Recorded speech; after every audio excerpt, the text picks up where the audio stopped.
I saw him in Shabbos.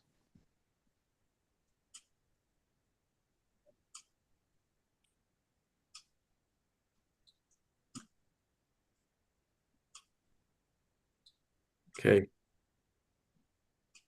All right. Looks like we're on.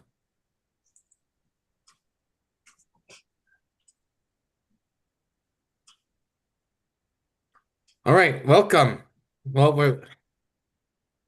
Welcome back to YouTube. After we missed we didn't have class for a bunch of weeks for Yontif, and we've missed a few lessons that I was able to record on Zoom, but I couldn't get onto YouTube. So thank you to the techie who helped me. Welcome to Garden of the Spirit, a class studying apples from the orchard for the second time beginning after Pesach 2014. This class meets in Long Meadow, Massachusetts, the center of the universe, and is held in memory of Malka Ruth Bas Moshe, Margaret Vogel of blessed memory. Apples from the Orchard contain selections of teachings of Kabbalah from the Arizal Rabbi Sakliria, based on the weekly Torah portion, superbly translated and explained by Rabbi Moshe Wisniewski.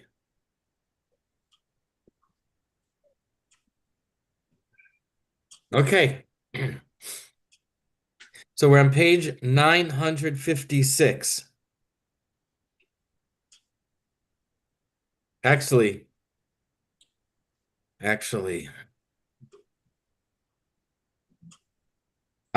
let's turn back to 951. Alan, would you read the beginning, the passage in the Torah?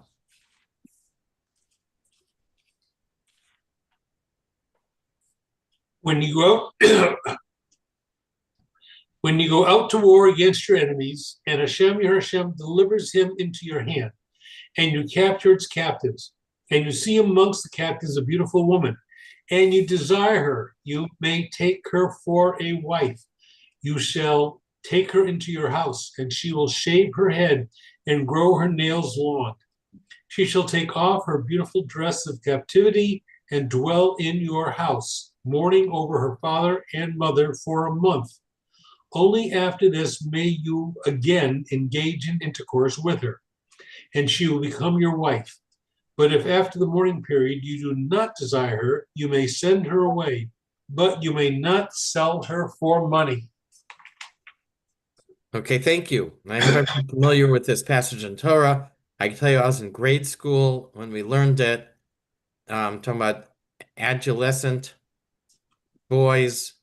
And what I remember is that our teacher opened and started reading with us without any introduction whatsoever. So you see here every paragraph I explain, even if it's not going to be that complicated. So I'm a big believer in that. So okay, so then we just had the first few pages. They're pretty much self-explanatory. They're in the notes. Now we're up to 17 and page 956 at the top. This begins a new section in this chapter. The Torah starts with the laws of the soldier. The Torah allows him to engage in relations one time with a female non-Jewish captive. He must then bring her home, leave her alone for 30 days, and then marry her. One explanation for this is that the Torah addresses the soldier's physical urges and therefore permits this. This sounds like if the Torah wouldn't allow it, he would do it anyway. So the Torah allows it and sets conditions. Okay, you want to do it? Go ahead, but you have to do it this way, A, B, and C. So a few things. Number one, just to help give it a little context.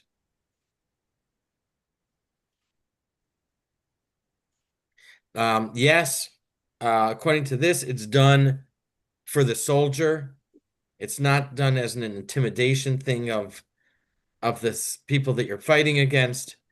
It does seem that it's for the soldier, for his benefit. They also Also, the Torah says you can have relations with her, but you're responsible with her. You can't just have relations with her and then say and then walk away. Now you got to bring her home. And how are you going to explain this to your wife? Okay, that was a joke. So now you're required to bring her home and you're required to marry her. And that means that she has to consent to being um to converting to Judaism, which obviously, if she says yes, is not done with a whole sincere heart. It does say that it said what to remove her beautiful garment, that the captive women, that the women of the place that's being um invaded would actually dress up, and I guess with the idea of catching a husband from the invading soldiers. That this was common or not uncommon. So here it is. You can go ahead, but you're going to be responsible for it. You got to bring her home and marry her. Um, this is called the laws of the Fas Toar of the pretty woman. Firstly, it is very strange that the Torah allows something because a person wouldn't be able to restrain himself. Where else do we find such a concession like this? Very unusual. It does say that soldiers go in. If I'm not mistaken, it's the Rambam writes that soldiers go in and they need to eat. They can eat what they find, even if it's not kosher. But here the Torah clearly allows. Okay. So please begin 956, Alan. We must now inquire as to the statements of our sages that the soldier is permitted to engage in sexual intercourse with the beautiful woman once during the war, and that the Torah in this passage acquiesces to the evil inclination. According to our sages, the Torah permits the beautiful woman to the soldier within the parameters described in this passage, that he must marry her, etc., because otherwise he would not be able to resist her. Continue. Because the soldier cannot conquer his urge, must the Torah then permit her to him? If this is so, then let the Torah do the same with all other prohibitions. Yeah. Okay. Wouldn't that be nice? Okay, 18. We don't have this argument or this logic anywhere else, I think. 18. In the admonishments spoken by Moshe, that means the punishments that we read about in Torah, it says at the very end, Hashem will return you to Egypt in ships, and you will be sold there to your enemies as slaves and female slaves, and no one will buy. The Torah elsewhere warns us not to return to settle in Egypt. So the admonishment says, as a punishment, Hashem will force you to violate a mitzvah and bring you back to Egypt. Okay, what kind of punishment is that? Go ahead, Alan.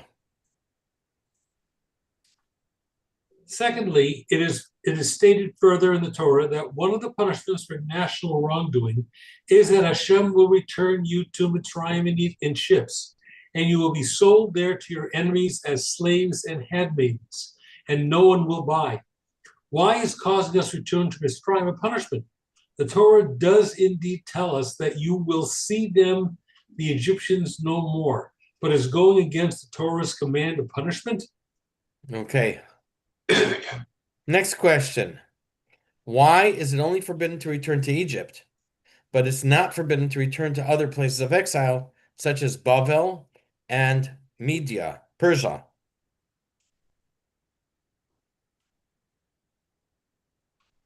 Go ahead, Alan. Thirdly, why did Hashem say this about Mitzrayim, but not about other exiles? Why is he against our returning to Mitzrayim, but permits us to travel to Babylonia or Media? 20. In a number of places, such as the Bris Ben Absarim, which we actually we'll read about in the Torah this week. The Medrash refers to four exiles: Bavel, Media, Greece, and Edom, which is Rome. The first and most difficult, the exile of Egypt, is not mentioned with the others. Why not? Go ahead, Alan. Fourthly, why do our sages normally speak of only four exiles, Babylonia, Media, Greece, and Edom, as in the verse, and behold, the dark fear? But the exile of Mitzrayim, which was more severe than any of these, is not mentioned together with them. And 21 says, and the last question, why does the Torah mention the Exodus from Egypt 50 times?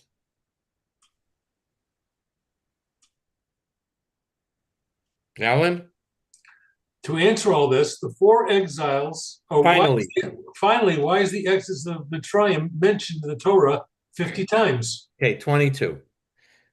We've learned about the four letters of Hashem's name, Havaya, and what they correspond to. They also correspond to the four exiles.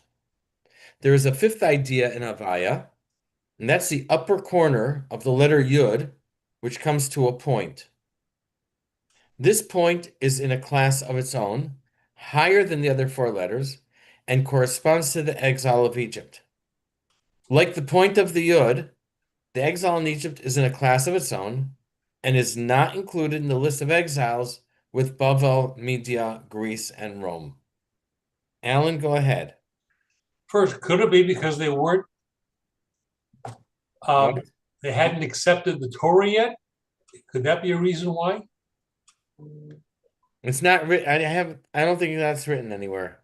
Oh, I mean, it just occurs to me because they Mhm. hadn't accepted everything. They weren't when they were there.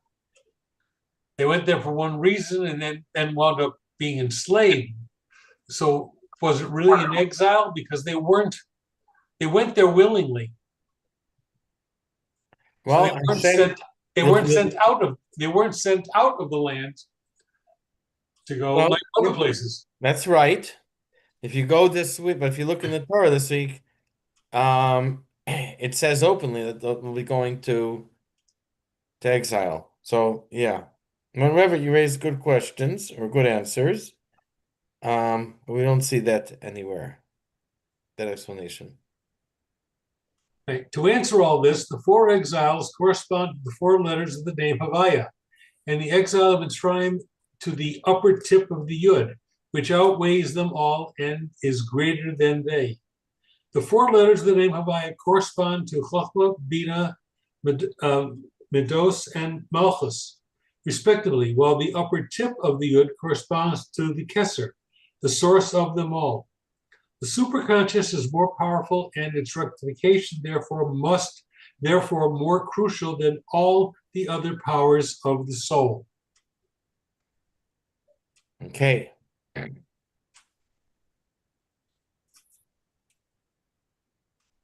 Go ahead. Therefore, it is mentioned repeatedly in the Torah and is not mentioned together with the other exiles, for it is a class by itself. All right. Thank you. Now, because of Adam's sin, you knew we were going there. Because of Adam's sin, bad mixed with good and was scattered around the world. The purpose of exile is to refine the sparks of impurities and to reclaim these sparks for holiness. Koheles writes, Eis asher sholat adam be'adam laralo. There's a time when one man rules over another to his detriment. If I'm not mistaken, we had this maybe a year ago, 2 years ago, 3 years ago. What does that mean? There are multiple ways to explain this idea that there's a time that one man rules over another to his detriment. Rashi explains that one person can rule another and ends up losing. And he gives two examples. Egypt enslaved Israel, and Amalek attacked Israel, and both were the worse off for it. The Arizal, so that's one person rules another, like Egypt ruled the Jewish people, enslaved them, and then they ended up losing their status of a world power. The Arizal understands that Klippa latches onto sparks of holiness, but in the end, Israel reclaims the sparks and purifies them of impurities, and the Klippa is then left with nothing. It's left empty-handed. And so he says, Arizal says, there's a time when Klippa rules over holiness, and in the end, Klippa is left high and dry. They're left with nothing. Okay. Jim, I'd like to continue now. Now, the purpose of evil is to elevate the fallen sparks of Can you Purpose read holiness. of it, start over? exile. Huh? Purpose of exile. Ah, the purpose of exile. Interesting flip. Now, the purpose of exile is to elevate the fallen sparks of holiness that were scattered all over the earth and were mixed in with evil due to the sin of Adam. There you go. This is the meaning of the verse. There is a time when a man overcomes another man to his detriment, meaning the evil man overcomes the holy man to his detriment. For the fact that he oppresses Israel and rules them allows Israel to totally extract from him all the sparks of holiness within him. Evil man and holy man here mean the forces of evil and good. Just as in the vision of Ezekiel, the array of divine attributes flowing into creation had the form of a man, and the autonomy of terrestrial man reflects this organization of forces. So are the forces of evil arranged in human form. Okay, we had this not that long ago on page 924. So that's a few months. Shows you what I remember. 924. Yeah. Yeah, it's the same idea. Okay, number 24. At the end of his life, Moshe tells that Israel will go to exile. He says, Hashem will return your captives and have compassion for you. But it can also be read that Hashem will return with your captives. We learn from here that the Shekhinah goes to exile with the people. The Shekhinah, and why? Because the Shekhinah assists the people in reclaiming the sparks of holiness. Yeah, wherever they go, the Shekinah, divine presence, goes with them in order to elevate her component parts. The divine presence accompanies the Jewish people in their exile in order to reconstruct herself out of the fallen sparks of her shattered self. Okay, 25.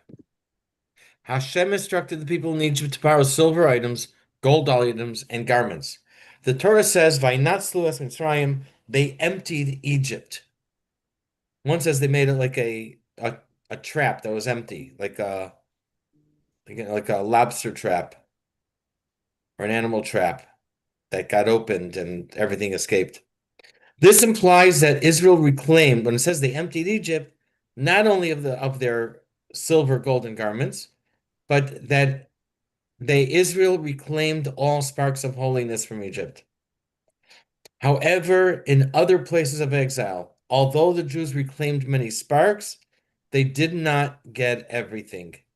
And the Jewish people will continue to live there or will return even centuries later to finish the job of reclaiming sparks. We did have this recently, a few months ago. That is why we are commanded not to return to Egypt, but are not so prohibited with regard to other nations that have oppressed us, for we have not yet elevated all the divine sparks within them. They emptied out Egypt, meaning during the Egyptian exile, the Jewish people elevated all the divine sparks that inured in the culture and the country. Give me one moment. Have you ever heard that word before? Inhered? Inhered? Hmm. Nope. Yeah. Inerd. Yeah, it's It's a we're part of the essence of the culture and economy and country. what? We're part of the essence of that culture and country. They were situated within that culture and okay, It says they here, were existing. it means to be inherent. Yeah, So they elevate all the flying sparks that were inherent in that culture and country. right. It's a part of their essence. That's what I said. Okay. So Yeah. it's like the idea that which I learned also that uh, out of out of darkness, out of evil, out of even what one sins, the Baal Teshuva can bring the greatest light. So, um, uh, and that's one. That's why um, Jacob had his best years in Egypt because his sons, who were not in his light, but were within the darkness, also maintained themselves and elevated some of the darkness within there, which is what gave him great joy in his last 17 years. Okay. Very good. Thanks for sharing. Mhm. Are we up to 26? I think so, yeah. 26. So when Moshe tells about the punishment to return to Egypt, it is not to reclaim sparks in Egypt. But since Egypt is the point of the Yud and it's a class of its own and it's not in the same group with the other four exiles, it includes all exiles, and sparks in other countries can be reclaimed from Egypt. Mhm. This is why That's why Moshe says that you will end up in Egypt. the punishment for wrongdoing, now we go back to the sin issue, is that God will return you to Egypt in ships.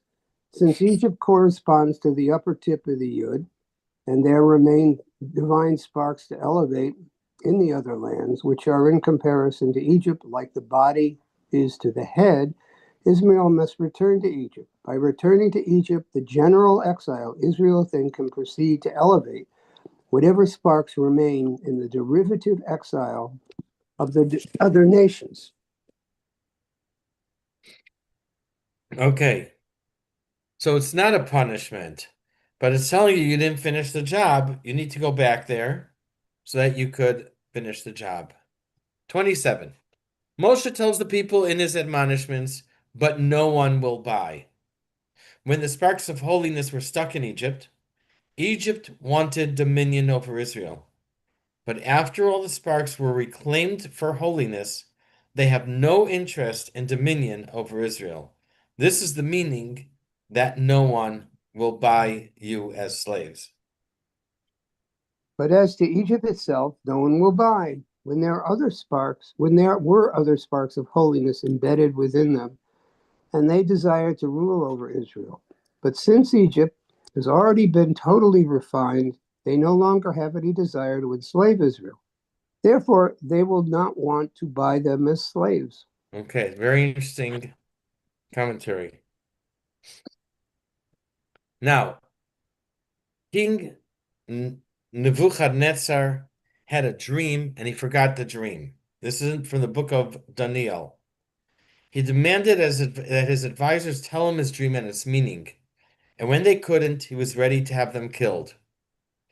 Daniel stepped forward to tell the king the dream and its meaning. In the dream, Nebuchadnezzar saw a statue with a head of pure gold, its chest and arms of silver, its belly and hips of copper, its legs iron, and its feet part iron and part earthenware.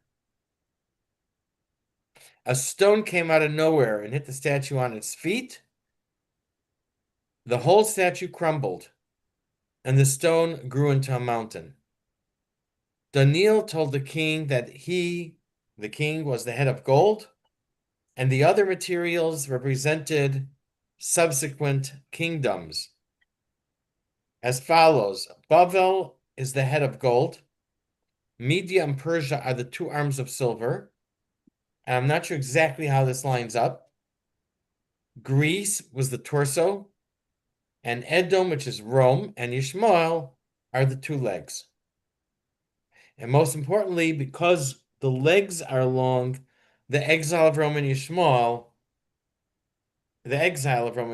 is long as well. So Okay, Babylonia. Babylonia corresponds to the head, as is written, "You are the head of gold." Media and Persia correspond to the two arms. Greece corresponds to the body. Edom and Ishmael correspond to the two legs. This is why the latter two exiles are long. In the verse quoted, Daniel is speaking to Nebuchadnezzar, king of Babylonia. The present exile is seen as an extension of the Roman exile. Edom is Rome, since culturally and legally, Western civilization shares the value and the worldview of ancient Rome. A subset of this exile is that of Ishmael, the Arabs, who are seen as the antithesis of Roman civilization and values, and who will rule over the Jewish people for a time concurrently with the exile of Rome. 29. So we went through exile under all those countries in order, from the top of the statue to the bottom, reclaiming the holy sparks. The final sparks are in the feet, the lowest section of the statue. And this is why our sages of the Talmud refer to the last era before Mashiach as Ikvasa de Mashiach, the heels of Mashiach. This is also why our sages refer to the final stages of exile as the heels of the Messiah. For in that time, it will be necessary to elevate the divine sparks that have become enmeshed in the lowest elements of these exiles, which is the feet. And 30. So our sages also say that Mashiach will not come until all the souls in the body will be emptied. This is understood to mean that Mashiach will come when all souls will be born. But the Arizal has a different explanation. He says it means until all the sparks in the body of the statue in Nebuchadnezzar's dream will be reclaimed. Regarding this body, our sages say, the Son of David shall not come until all the souls have been emptied out of the body, referring to the holiness that has been mixed in with the evil of the evil man, which is mentioned above. The usual meaning of this saying is that all souls waiting in their spiritual storehouse, known as the body, must be born into the physical world in order for Mashiach to come. Here it means that all the divine sparks, souls, must be elevated and thus emptied out of the body, representing the exiles of Israel. Okay, thanks. Now, 31. Exile in Egypt was the equivalent of all other exiles. It corresponds to the tip of the Yud and to the apex of the statue. As written by the prophet Yeshaya, death will be swallowed forever. Death referring to the klipa that took hold of the holy sparks. As in the days when you left Egypt, I will show him wonders. This means, of course, referring to the Erev Mashiach, just as all the sparks in Egypt were reclaimed and elevated when the Jews left Egypt, so too all the sparks in the entire world will have been reclaimed when Mashiach will come. Abigail would like to continue. Page 959 now. Now, as we said, Egypt outweighs all the other exiles, for it corresponds to the tip of the Yud and transcends the rest of the body. Therefore, when the Messiah comes and the process of elevation and refinement of the sparks will be completed, death will be swallowed up forever, and the sparks will be totally elevated as they were in Egypt. About this time it is written, as in the days when you went out of Egypt, I will show you wonders. Okay. One moment. That's where my notes end, but we'll continue. We'll keep reading. Okay, so the next paragraph says, let's go back to we started off this class talking about Israel going to war. The people who went to war had to be utterly righteous.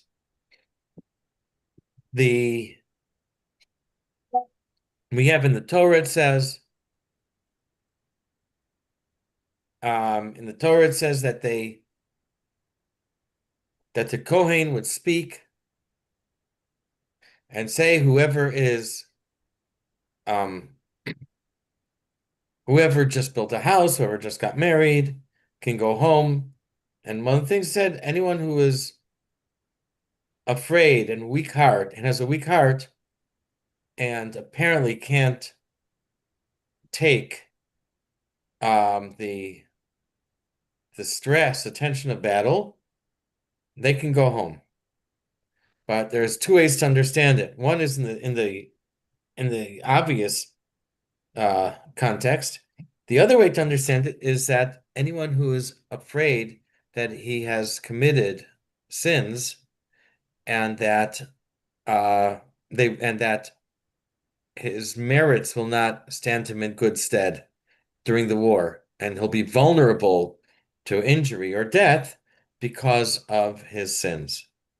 So from here we see that the people who went to war were of the highest level of righteousness. The Gemara asks, what kind of sin would a person leave for? And it says that even someone who talks between putting on the tefillin on his arm and the tefillin on his head, he puts the tefillin on his arm, and then before he puts on the tefillin of the head, he speaks. And really, we want to have one bracha that goes for both things, and that we shouldn't speak between. So even for something as minor as that, he leaves. So, which teaches us about the high standards of righteousness that the people in the army had. That's the first thing. Okay, Abigail, go ahead, page 959 at the bottom. All this enables us to understand the subject of the beautiful woman. As is known, all those who engaged in this type of war, an optional war, were absolutely righteous and had not even committed the sin of talking during prayer. Okay, 960. The Torah commands the Jewish people to wipe out the 7 pagan nations that occupied Canaan in order to possess the land of Israel and fill it with holiness. In this obligatory war, we are commanded, you shall let no soul live. The war we are discussing here, however, is not of this type, but a voluntary war we are allowed to wage in order to expand the borders of Israel. Before going out to fight this war, all those who were afraid to fight because they felt that their sins would disqualify them from God's protection were allowed to leave the front. Thus, those who remained were only those totally confident in their sinless state. I do want to add, so it makes a difference between two kinds of war. One war is to fight against the nations. Oh, and then the other one is the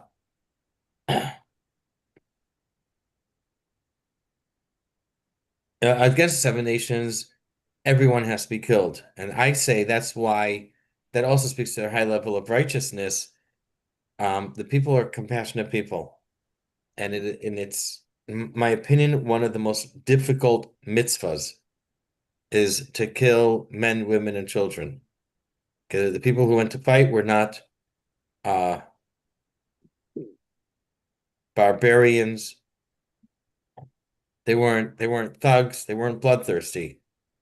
They were extremely righteous people, and and they had to fulfill this mitzvah of killing men, women, and children in Canaan. It's possibly one of the most difficult mitzvahs to explain, but I think would be one of the most difficult mitzvahs to have carried out, and that's why the people who went had to be absolutely righteous. I mean, to explain it, we see what happens when we fail to do it. The Torah says if you do that, that they will stick around and they will cause you problems. There will be thorns in your sides and in your eyes And we know the big example, token example of that is when King Shaul allowed the king of Amalek to live, Hmm. even for a short time. And from that, Amalek continued, and Haman was born about 400 years later, or 400 or 500 years later, that Haman arose. So,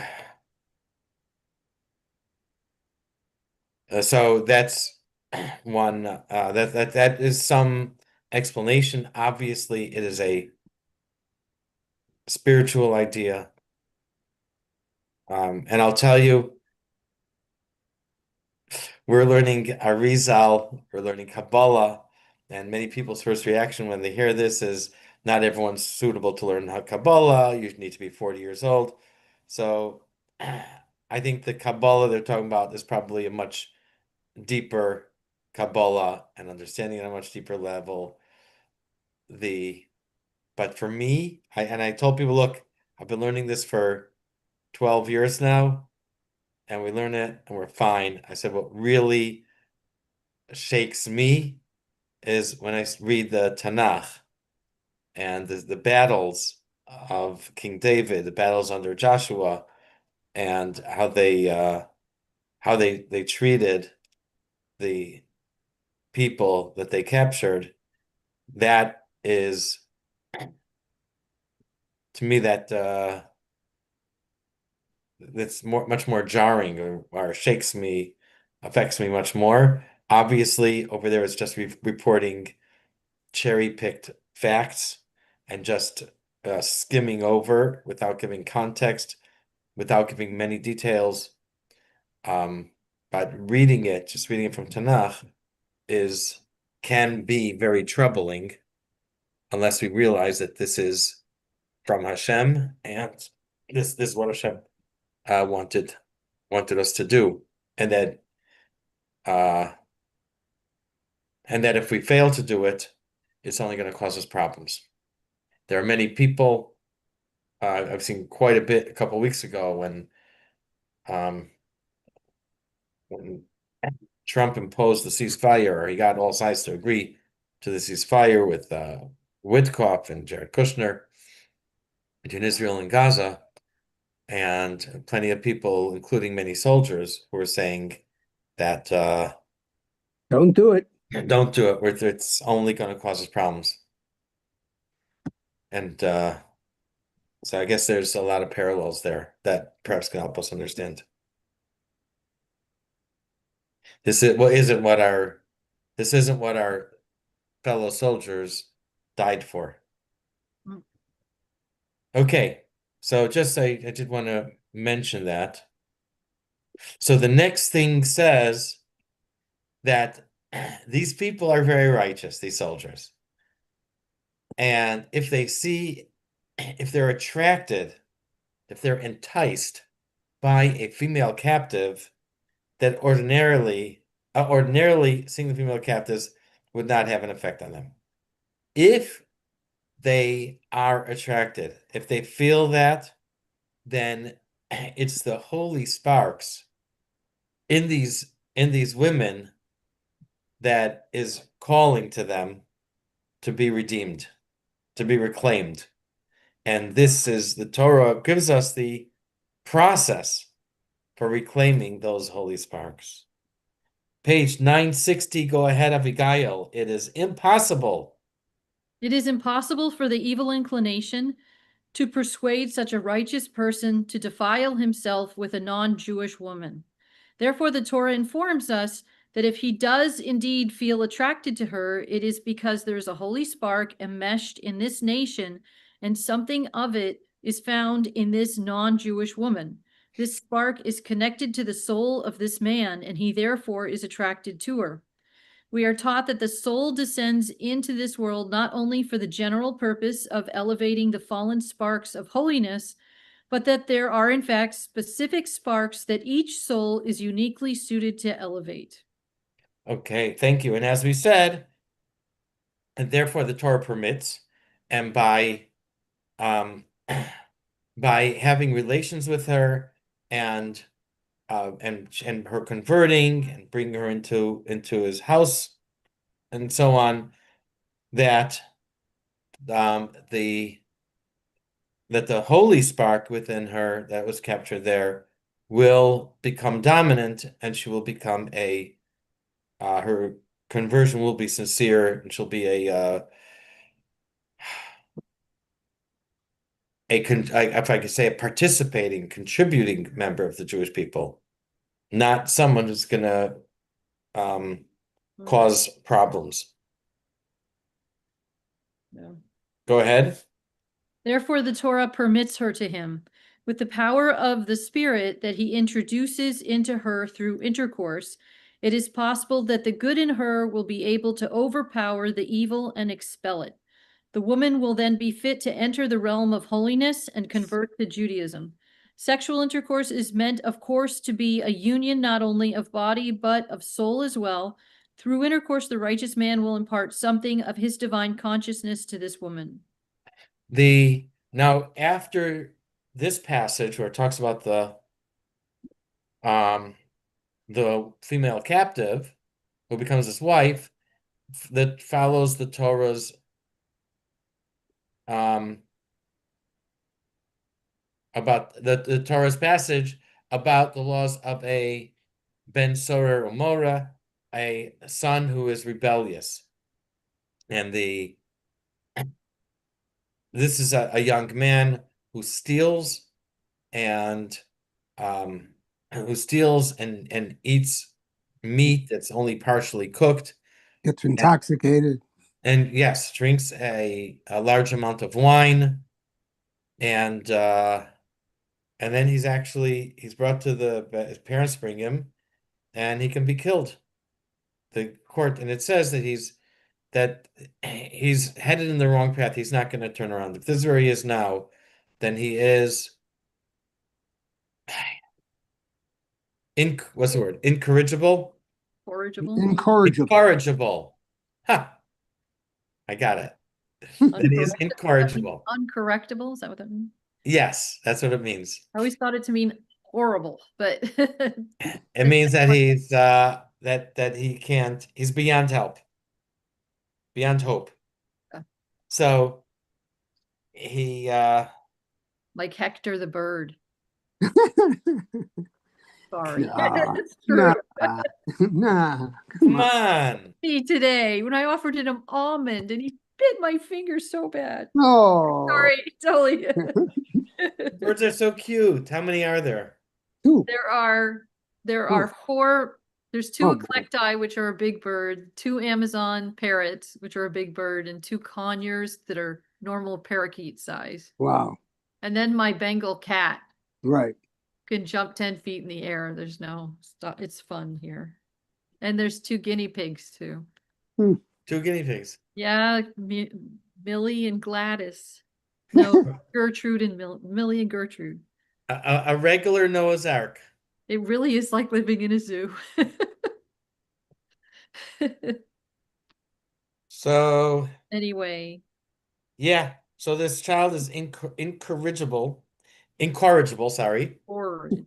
And this is why he gets and so the Torah says, why are these passages near each other?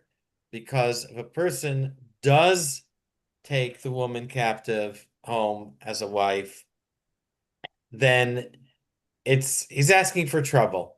She's gonna the child will not be the child will be a problem child, and they'll cause you problems. So it says here that if you reclaim the holy sparks, there is still from the klipa that's left, and that will express itself in the children. And that's the next thing. Nonetheless, Their offspring will still be rebellious, for it is impossible that some residual evil will not remain in her that will manifest itself in their child. The passage of the Torah describing the laws of the beautiful woman is followed by the laws of what is to be done to an exceptionally rebellious son. According to the oral tradition, the juxtaposition of these two passages is meant to convey that the offspring of the soldier and the beautiful woman will be rebellious. Okay. And we'll do one more. So the Torah at the end of the passage of the female captive says, but if you do not desire her, then you have to release her. You're not allowed to keep her as a slave, and you can't sell her to someone else to be their slave. You just got to release her as a free person. So this says if you do, but that so if you do not desire her, that means that you decide you don't want to go ahead with it. That means that the good was taken out of her, and and right now it's all that's left is klipa. So you do have to release her as a Jew out into the world. Okay, 961 at the top.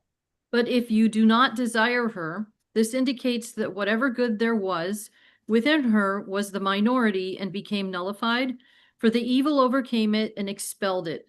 It joined together with the spirit he introduced into her, which then returned to him and was elevated.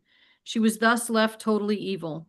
In this case, the spirit introduced into her through intercourse was not able to expel the evil, since she herself did not process enough good to combine forces with his good and overcome the evil. The indication that this indeed happened is if after the mourning period he is no longer attracted to her. Okay, and we'll stop here. Okay, Oh boy, I think we have a lot more. no, we have I think 100 pages left. Oh, well, More. I'm talking about this chapter. This chapter is like 25 pages. Yeah, this is a biggie. Huh? This is a biggie, I said. Yeah, 24 pages, 25. If you remember, I did chapter 2 already before Rosh Hashanah. Actually, no, we have 110 pages left in the whole book. All right. Very good. Huh? Very good. That's pretty good. That's pretty good. Okay. All right. Good night. I have to get up. Go Go to court. to court tomorrow. Wait.